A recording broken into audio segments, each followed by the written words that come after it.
2025 డిసెంబర్లో జరిగిన గ్రామ పంచాయతీ ఎన్నికల సమయంలో ఇచ్చిన హామీలను నెరవేర్చేందుకు ఈ హత్యలు చేశారు. కిషోర్ పాండే అనే ఒక professional dog catcher and killer వ్యక్తిని హైర్ చేసుకున్నారు. ఆ చంపేసిన బాడీస్ అన్నిటిని తీసుకొని పెద్ద చెరువు దగ్గర పూర్తి చేశారు. జనవరి 12న అనిమల్ వెల్ఫేర్ యాక్టివిస్ట్ అయిన గౌతమ్ మాచిరెడ్డి పోలీస్ స్టేషన్లో ఒక కంప్లైంట్ని రిజిస్టర్ చేశారు. సెంట్రల్ గవర్నమెంట్, స్టేట్ గవర్నమెంట్స్కి ఈ ఏబీసీ ప్రోగ్రామ్ని ఇంప్లిమెంట్ చేయడానికి ఒక్క రూపాయి కూడా ఇవ్వలేదు. అండ్ ఇలా ప్రాపర్ కేరు లేదు, ఫండ్స్ లేవు, ఇన్ఫ్రాస్ట్రక్చర్ లేకపోతే అక్కడున్న సర్పంచెస్ మాత్రం ఏం చేస్తారు? అనిమల్స్ని చంపుతారో వాళ్ళకి ఫైన్ ఎంతో అనుకుంటున్నారు తెలుసా? కేవలం 50 rupees. And it is the first country to vaccinate and sterilize its entire street population. ఇన్ని డాగ్స్ని చంపేసినప్పటికీ కూడా ఈ న్యూస్ అనేది ఏ మేజర్ ఛానల్లోనూ, ఏ యూట్యూబ్ వీడియోస్లోనూ రాలేదు. ఇది చాలా చాలా బాధాకరమైన విషయం. తెలంగాణ రాష్ట్రంలోని కామారెడ్డి మరియు హన్మకొండ జిల్లాల్లో సుమారు 500 వీధి కుక్కలను పక్కా ప్రణాళికతో చంపేశారు. అది కూడా 2026 జనవరి 1 నుంచి 10th లోపల పక్కా ప్రణాళికతో ఒక కాంట్రాక్టుల ద్వారా ప్రాణాంతకరమైన ఇంజెక్షన్లు ఇచ్చి మరీ చంపేశారు.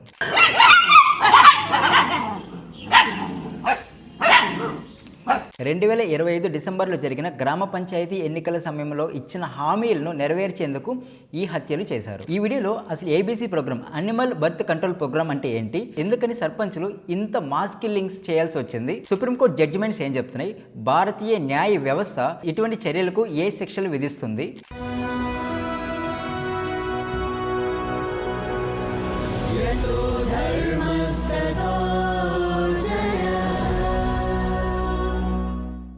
అండ్ ఇలా చంపడం కాకుండా ఇంకేమైనా చర్యలు ఉన్నాయా, సక్సెస్ఫుల్ స్టోరీస్ ఉన్నాయా లేదా, ఈ స్టెరిలైజేషన్ ప్రోగ్రామ్కి సంబంధించి ఇటువంటి ఇంట్రెస్టింగ్ విషయాలన్నీ కూడా ఈ వీడియోలో క్లియర్గా ఎక్స్ప్లెయిన్ చేస్తాను. Hello everyone, welcome to Harikatha times. అసలు ఈ మాస్ కిల్లింగ్స్ ఎందుకు జరిగాయో తెలుసుకునే దానికంటే ముందు దీని వెనకాల జరిగిన స్టోరీని మనం అర్థం చేసుకోవాలి. 2025 చివరాఖరున డిసెంబర్లో కామారెడ్డి మరియు హన్మకొండ జిల్లాలోని చాలా మండలాలకు గ్రామ పంచాయతీ ఎలక్షన్స్ జరిగాయి. ఈ గ్రామ పంచాయతీ ఎలక్షన్స్లో ఎవరైతే సర్పంచ్గా పోటీ పడుతున్నారో ఈ వాటర్ ప్రాబ్లమ్స్, ఎలక్ట్రిసిటీ ప్రాబ్లమ్స్, ఇంకా అదర్ ప్రాబ్లమ్స్తో పాటు అక్కడ ఈ డాగ్స్, అదేవిధంగా కోతుల యొక్క బెడద అనేది ఎక్కువగా ఉండడం కూడా గమనించారు.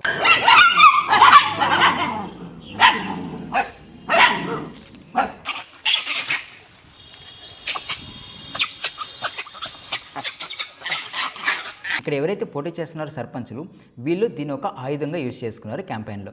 మీరు నాకు ఓటేయండి, ఇక్కడ నుంచి కుక్కల బాధ అనేది మీకు లేకుండా చేస్తామనేసి క్యాంపెయినింగ్ స్టార్ట్ చేశారు. ఎందుకు వీళ్ళు ఇటువంటి క్యాంపెయిన్ స్టార్ట్ చేశారంటే, చాలా డాగ్ బైట్ కేసెస్ అక్కడ రిజిస్టర్ అయ్యాయి. చిన్నపిల్లల మీద అటాక్ చేయడం కానీ, ఎవరైనా వీధిలో వెళ్తుంటే వాళ్ళ మీద అటాక్ చేయడం కానీ, ఇటువంటి కేసెస్ అనేది ఎక్కువగా రిజిస్టర్ అవ్వడంతో వీళ్ళు ఈ యొక్క క్యాంపెయిన్ స్టార్ట్ చేశారు. ఎప్పుడైతే వీళ్ళు ఈ ఎలక్షన్స్లో విన్ అయ్యారో వీళ్ళ మీద ప్రెషర్ అనేది ఎక్కువైపోయింది. మీరు క్యాంపెయిన్ చేసేటప్పుడు ఇక్కడ ఉన్న కుక్కలన్నింటినీ కూడా తొలగిస్తామని చెప్పారు కదా, మరి మీరు ఏం చేస్తున్నారు అనేసి ప్రెషర్ అనేది బిల్డ్ అయింది. దీనితో ఇక్కడ 7 మంది సర్పంచులు కలిసి ఒక డెసిషన్కి వచ్చారు. అది ఏమని అంటే, ఒక ప్రొఫెషనల్ డాగ్ క్యాచర్ అండ్ కిల్లర్ని హైర్ చేసుకొని ఇక్కడున్న కుక్కలన్నింటినీ కూడా తొలగించేద్దాము, చంపించేద్దాము, అదైతే మనకి ఈజీ ప్రొసీజర్ అనేసి ఫిక్స్ అయ్యారు. కిషోర్ పాండే అనే ఒక professional dog catcher and killer వ్యక్తిని హైర్ చేసుకున్నారు. అండ్ ఈ కిషోర్ పాండేతో ఒక డీల్ అనేది కుదుర్చుకున్నారు. ఒక సర్టెన్ అమౌంట్ని ఈ పంచాయతీ ఫండ్స్ నుంచి అతనికి ఇచ్చి, దాంతో పాటు ఇక్కడ ఉన్న సిటిజన్స్ ఎవరైతే ఉన్నారో వాళ్ళ దగ్గర నుంచి కూడా ఇన్ఫార్మల్ గా కొంత అమౌంట్ ని పే చేసి మరి ఈ సర్వీస్ కి ఇచ్చారు. ఈ కిషోర్ పాండే ఏం చేశారంటే, ఆ మనీని తీసుకొని ప్రొఫెషనల్ డాగ్ కిల్లర్స్ ని నైబరింగ్ స్టేట్స్ నుంచి హైర్ చేసుకొని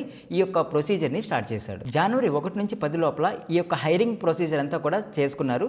తర్వాత జనవరి 11, 12న వీళ్ళు ఈ ప్లాన్ ని ఎగ్జిక్యూట్ చేశారు. అది కూడా వీళ్ళ యొక్క ప్లాన్ ఏంటి అంటే, కుక్కల్ని తీసుకెళ్లి ఒక దగ్గర పెట్టడమో, లేకుంటే కుక్కల్ని తీసుకెళ్లి కొట్టి చంపడం అలా చేయలేదు. ఒక పాయిజనస్ ఇంజెక్షన్స్ స్టిక్ కి అటాచ్ చేసి దూరం నుంచే డాగ్స్ కి ఇంజెక్ట్ చేయడం స్టార్ట్ చేశారు. దీంతో డాగ్ అక్కడికక్కడికి చనిపోతుంది. సో ఇది ఈజీ ప్రొసీజర్ అండ్ కుక్కల్లో అరవడం కానీ ఇట్లా ఏం చేయవనేసి వీళ్ళు అనుకున్నారు.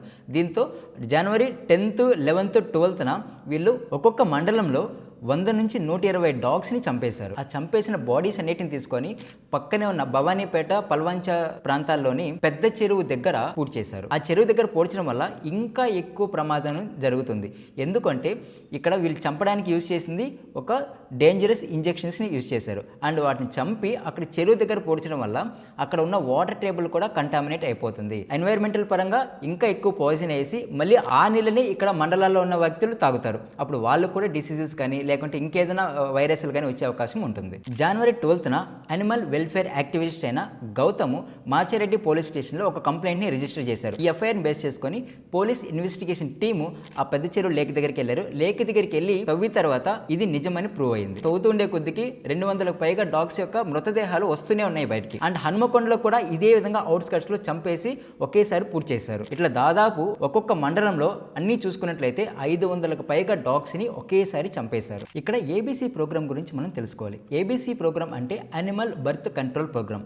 బేసికల్గా ఏంటి అంటే ఇక్కడ డాగ్స్ కి స్టెరిలైజేషన్ చేస్తారు. స్టెరిలైజేషన్ అంటే సంతానోత్పత్తి జరగకుండా చేస్తారు. 2025 ఆగస్టు లోక్సభ డేటా ప్రకారం 2021-22 నుంచి 2024-25 మధ్యలో సెంట్రల్ గవర్నమెంట్ స్టేట్ గవర్నమెంట్స్కి ఈ ఏబీసీ ప్రోగ్రామ్ని ఇంప్లిమెంట్ చేయడానికి ₹1 కూడా ఇవ్వలేదు. ఈ ఫండ్స్ ఇవ్వకపోవడం వల్ల స్టేట్ గవర్నమెంట్స్ పైన ఈ యొక్క బర్డెన్ అనేది పెరిగింది. అదేవిధంగా లోకల్ గవర్నమెంట్స్ పైన పర్టికులర్గా గ్రామ పంచాయతీస్ మున్సిపాలిటీస్ పైన వీటి యొక్క బర్డెన్ అనేది ఎక్కువ పెరిగింది. ఒకవేళ ఫండ్స్ అనేది ప్రాపర్గా రిలీజ్ చేసి ఉంటే మున్సిపాలిటీస్ అదేవిధంగా గ్రామ పంచాయతీస్ దగ్గర ఫండ్స్ కానీ ఉంటే ఈ యొక్క స్టెరిలైజేషన్ ప్రోగ్రామ్స్ కరెక్ట్గా చేసి ఉండేవాళ్ళు. ఇటువంటి మాస్ కిల్లింగ్స్ పనులు చేయకుండా ఉండేవాళ్ళు అక్కడ ఉన్న సర్పంచెస్. మనం ఒకసారి చూసుకున్నట్లయితే రూరల్ ఇండియాలో గ్రామ పంచాయతీస్ వాటర్స్కి రోడ్స్ వీటి దగ్గరే వీళ్ళకి ఫండ్స్ అనేది ఉండదు. అటువంటిది మాస్ స్టెరిలైజేషన్కి సంబంధించి వీళ్ళ దగ్గర ఫండ్స్ ఎక్కడి నుంచి వస్తాయి? ఒకవేళ సెంట్రల్ గవర్నమెంట్ కానీ స్టేట్ గవర్నమెంట్స్ కానీ వీళ్ళకి ఇవ్వకపోతే. కాబట్టి వీళ్ళకున్న ఒకే ఒక దారి ఏం చూస్ చేసుకున్నారు? కిల్లింగ్. ఖచ్చితంగా రూరల్ గవర్నమెంట్ ఈ స్టెరిలైజేషన్ ప్రోగ్రామ్ని కండక్ట్ చేయాలి. అయితే ప్రతి ఒక్క రూరల్ గవర్నమెంట్లో ప్రాపర్ వెటర్నరీ క్లినిక్స్ లేకుండా ఉన్నాయి. ఒకవేళ ఉన్నప్పటికీ కూడా అవి కేవలం కౌస్కి, బఫెలోస్కి, గోడ్స్కి, షీప్స్కి మాత్రమే ఉన్నాయి. కానీ డాగ్స్కి సంబంధించి ట్రీట్మెంట్ చేయడానికి ప్రాపర్ డాక్టర్స్ కూడా లేరు అక్కడ. అండ్ ఒకవేళ ఆపరేట్ చేసినప్పటికీ కూడా పోస్ట్ డాగ్ కేర్ కూడా లేవు. అండ్ ఇలాగ ప్రాపర్ కేరు లేదు, ఫండ్స్ లేవు, ఇన్ఫ్రాస్ట్రక్చర్ లేకపోతే అక్కడున్న సర్పంచెస్ మాత్రం ఏం చేస్తారు? ఇటువంటి కిల్లింగ్స్కి న్యాయపరమైన చట్టాలు ఏమున్నాయి అంటే ఇంతకుముందు Indian penal code IPC section 429 ఉన్నింది.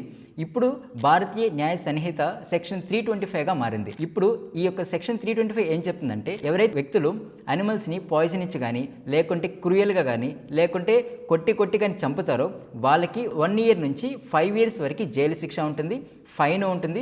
కొన్ని కేసెస్లో 2 పడే అవకాశం కూడా ఉంది. అండ్ ఎవరికైతే 5 years పడుతుందో అది సీరియస్ అఫెన్స్గా తీసుకుంటారు, కాగ్నిజబుల్ అండ్ నాన్ బెయిలబుల్గా కూడా మారే అవకాశం ఉంది వాళ్ళు చేసిన క్రూయాలిటీని బేస్ చేసుకొని. ఇప్పుడు తెలంగాణ విషయంకి వచ్చేటప్పటికి పోలీసులు బిఎన్ఎస్ సెక్షన్ 325 కింద కేసుని ఫైల్ చేశారు. ఎవరైతే ఈ యొక్క మాస్ కిల్లింగ్స్ చేశారో ఆ సర్పంచుల్ని అదేవిధంగా అక్కడ ఉన్న కిల్లర్స్ పైన కూడా ఈ యొక్క కేసెస్ని రిజిస్టర్ చేశారు. దీనికంటే ముందు ఒక యాక్ట్ ఉంది, prevention of cruelty to animals act 1960. దీని ప్రకారం ఏంటి అంటే ఎవరైతే అనిమల్స్ ని చంపుతారో వాళ్ళకి ఫైన్ ఎంతో అనుకుంటున్నారు తెలుసా? కేవలం ₹50. ఇటువంటి యాక్ట్స్ అనేది ఖచ్చితంగా మారాలి. సుప్రీంకోర్టు యొక్క జడ్జిమెంట్ చూసుకున్నట్లయితే మనం ఈ స్ట్రే డాగ్స్ ఏవైతే ఉన్నాయో వాటిపైన క్లియర్ గైడ్ లైన్స్ అనేది స్టేట్ గవర్నమెంట్స్ కి ఇచ్చింది. అదేంటి అంటే ఇక్కడైతే స్కూల్స్, హాస్పిటల్ ప్రిమిసెస్ ఉంటాయో అక్కడ నుంచి స్ట్రే డాగ్స్ ని రిమూవ్ చేయండి అంది. ఇక్కడ రిమూవ్ చేయండి అంటే ఆ ప్లేస్ నుంచి వేరే ప్లేస్ కి షెల్టర్ ని కల్పించండి అని, అంతేగాని కిల్ చేయమని కాదు. ఇక్కడ supreme court animal birth control rules ని కూడా అప్హెల్డ్ చేసింది.